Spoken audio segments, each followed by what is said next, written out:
Hello दोस्तों, कैसे हैं आप लोग। करंट अफेयर्स टुडे का आज 69 एपिसोड आप लोगों के बीच लेके आया हूं, जिसमें आज का जो टॉपिक है वह हम लोग देखने वाले हैं अंतर्राष्ट्रीय संबंध से। दोस्तों, इंटरनेशनल रिलेशन से।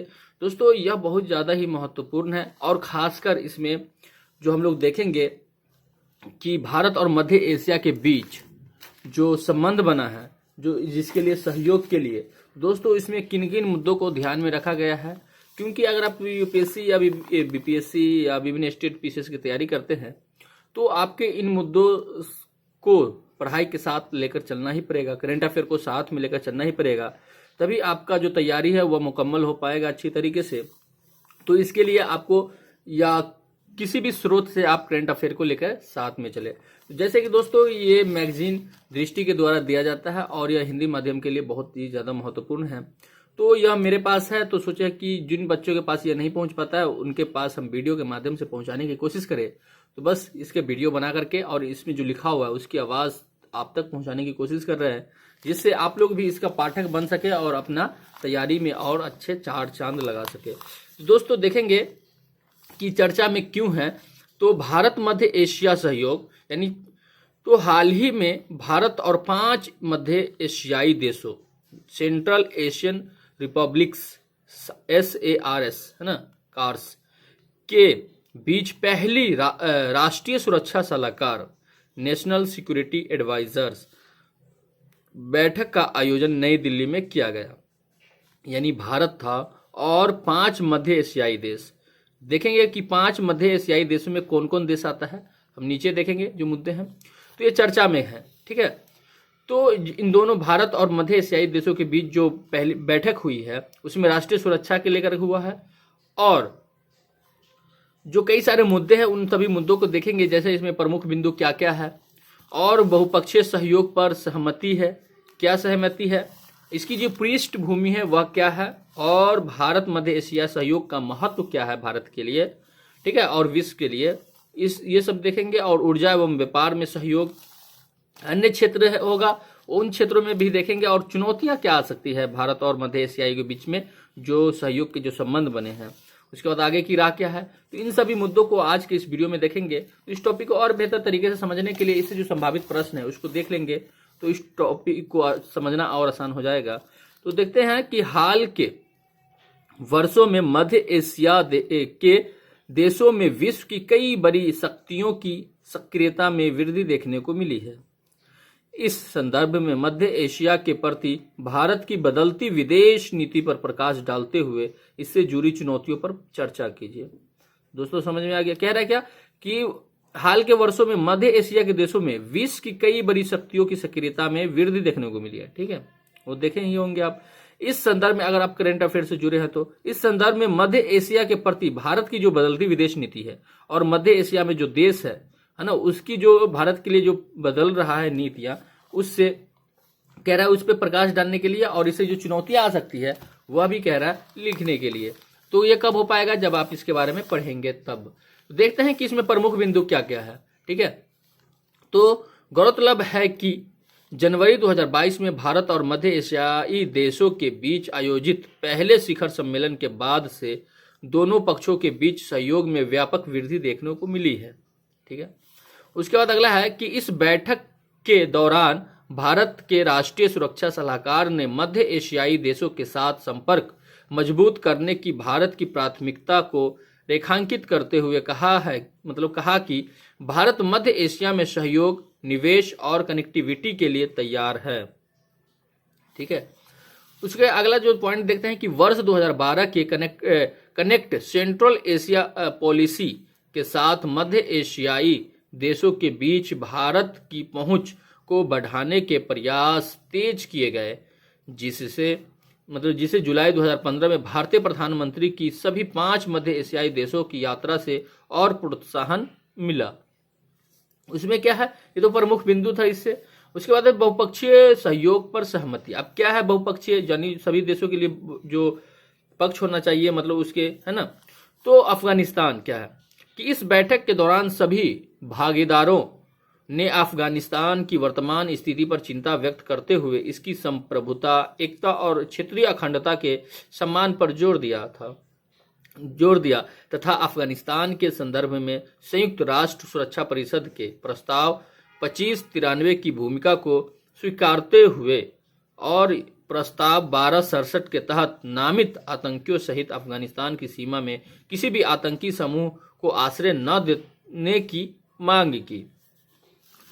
उसके बाद है कि कनेक्टिविटी क्या, तो सभी सदस्य के द्वारा अफगानिस्तान में मानवीय सहायता की आपूर्ति में ईरान के चाबहार बंदरगाह के महत्व को देखते हुए भारत एवं मध्य एशिया के बीच व्यापार को बढ़ावा देने में शाहिद बहेस्ती टर्मिनल के प्रयोग को बढ़ाने तथा इस मार्ग को और विकसित करने पर चर्चा की गई। उसके बाद आगे है कि बैठक में शामिल सभी सदस्यों ने चाबहार बंदरगाह को अंतर्राष्ट्रीय उत्तर दक्षिण परिवहन गलियारे international north south transport corridor में शामिल करने के प्रस्ताव का स्वागत किया। ठीक है, जिससे सभी देशों के लिए वह यूज में हो जाए। उसके बाद है कि भारत अंतर्राष्ट्रीय उत्तर दक्षिण प्रागमन गलियारे के संस्थापक सदस्यों में से एक है और जो ये है अंतर्राष्ट्रीय उत्तर दक्षिण पारगमन गलियारे जो है इसके जो स्थापना किया गया उन स्थापनाओं में एक भारत भी शामिल थे। INSTC एक 7,200 किलोमीटर लंबा मल्टी मॉडल परिवहन नेटवर्क है जिसमें समुद्र, सड़क और रेल मार्ग शामिल है। यह हिंद महासागर को कैस्पियन सागर व फारस की खाड़ी से होते हुए रूस और उत्तरी यूरोप से जोड़ता है। ठीक है, उसके बाद अगला है कि ऊर्जा सुरक्षा। तो मध्य एशियाई देशों और भारत के बीच कनेक्टिविटी को विस्तार में तापी गैस पाइपलाइन परियोजना के कार्यान्वयन के महत्व को स्वीकार किया गया है। तो ये इसके क्या थे, बहुपक्षीय सहयोग, जो सभी देशों के पक्ष में यह सहयोग था। उसके बाद इसकी पृष्ठभूमि क्या है, ठीक है, भारत मध्य एशियाई देशों के सहयोग का। तो भारत और मध्य एशिया के बीच 3री शताब्दी ईसा पूर्व से 15वीं शताब्दी के बीच सिल्क रूट के माध्यम से सांस्कृतिक एवं वाणिज्यिक संबंधों का एक लंबा इतिहास देखने को मिलता है। उसके बाद अगला है कि वर्ष 1991 में सोवियत संघ के विघटन के बाद भारत ने मध्य एशियाई देशों के साथ अपने संबंधों को मजबूत करने के प्रयास शुरू किए। उसके बाद है अगला पॉइंट कि इसके तहत वर्ष 1987 में तजाकिस्तान में स्थापित मध्य एशियाई वाणिज्यिक दूतावास को वर्ष 1992 में दूतावास में बदल दिया। दूतावास, ठीक है, जो वाणिज्यिक दूतावास था उसको क्या है, सिर्फ दूतावास में बदल दिया गया तथा अन्य देशों के साथ भारत के संबंधों को मजबूत करने पर विशेष जोर दिया गया। उसके बाद अगला है कि वर्ष 1955 में तत्कालिक प्रधानमंत्री ने सोवियत संघ की 16 दिवसीय यात्रा के दौरान अलमाती यानी कजाकिस्तान, ताशकंद यानी उज्बेकिस्तान की राजधानी है, और अशगाबाद तुर्कमेनिस्तान की यात्रा की। उस समय सभी देशों का नाम था, है ना, 1955 में। उसके बाद है कि भारत मध्य एशिया सहयोग का महत्व। तो दोस्तों ये ऊपर में जो देश देख लिए हैं 16 दिवसीय जो यात्रा किए थे दौरान, जो इन सब देशों में क्या है कि जो उस समय के तत्कालीन प्रधानमंत्री थे यानी 1955 में नेहरू जी, उन सभी देशों की यात्रा किए थे। उसके बाद भारत मध्य एशिया सहयोग का महत्व क्या है, तो रक्षा सहयोग। भारत और मध्य एशिया के संबंध में शुरू से ही रक्षा क्षेत्र के प्रधानता रही है, परंतु अफगानिस्तान में तालिबान की वापसी एवं मध्य एशियाई देशों में उग्रवादी गुटों के उदय ने दोनों पक्षों के बीच रक्षा सहयोग के महत्व को रेखांकित किया है। अगला पॉइंट है कि गौरतलब है कि आतंकवाद रोध पर तजाकिस्तान भारत संयुक्त कार्य समूह की स्थापना इस दिशा में एक सकारात्मक कदम है। और आतंकवाद रोध पर जो है तजाकिस्तान और भारत संयुक्त के एक समूह बनाया गया है, वह इसके लिए सकारात्मक कदम है। उसके बाद है कि ऊर्जा एवं व्यापार सहयोग में क्या है, तो भारत और कजाकिस्तान के बीच वर्ष 2009 में यूरेनियम आपूर्ति समझौते पर हस्ताक्षर किए गए। ध्यातव्य है कि ध्यान देने बात योग्य है कि भारत द्वारा आयात किए जाने वाले कुल यूरेनियम में से 80% कजाकिस्तान यानी वर्ष 2019 तक से ही आता था, और यूरेनियम जो है वह 2009 से लेकर के 2019 तक 80% जो यूरेनियम है वह भारत को कजाकिस्तान से मिलता था। उसके बाद अगला पॉइंट है कि वर्ष 2010 में भारत ने तुर्कमेनिस्तान, अफगानिस्तान, पाकिस्तान, भारत तापी यानी Turkmenistan, Afghanistan, Pakistan, India pipeline से जुड़े अंतर सरकारी समझौते पर हस्ताक्षर किए गए। इसके बाद अगला पॉइंट है कि भारत द्वारा आर्थिक शिक्षा, स्वास्थ्य, मानव संसाधन विकास, विज्ञान, पर्यटन, आतंकवाद रोधी अभियानों आदि क्षेत्रों में सहयोग को बढ़ावा देने के लिए कजाकिस्तान, तजाकिस्तान और उज्बेकिस्तान के साथ रणनीतिक साझेदारी समझौते स्ट्रेटेजिक पार्टनरशिप एग्रीमेंट है ना SPA पर हस्ताक्षर किए गए। उसके बाद अगला पॉइंट है कि वर्ष 2020 में भारत मध्य एशिया व्यापार परिषद ICABC की स्थापना की गई, जो भारत तथा मध्य एशियाई देशों के बीच व्यापार के क्षेत्र में सहयोग को मजबूत करने से जुड़े मुद्दों पर अपनी सिफारिशें प्रस्तुत की। उसका था कि अन्य क्षेत्र मध्य एशिया के देशों में उपलब्ध यूरेनियम, कोयला, लोहा आदि खनिजों तथा कच्चा तेल व गैस के भंडार भारत की ऊर्जा सुरक्षा को मजबूती प्रदान करने में महत्वपूर्ण भूमिका निभा सकते हैं।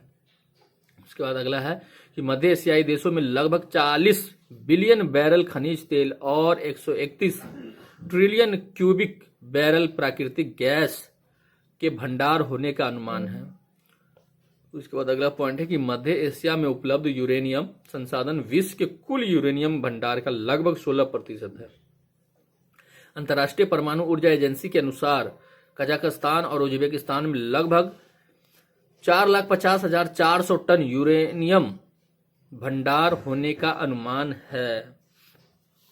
ठीक है, तो उसके बाद अगला है कि अमेरिकी सेना के हटने और तालिबान की वापसी के बाद अफगानिस्तान में स्थिरता, शांति स्थापना, मानवीय सहायता आदि सुनिश्चित करने में मध्य एशियाई देश महत्वपूर्ण भूमिका निभा सकते हैं।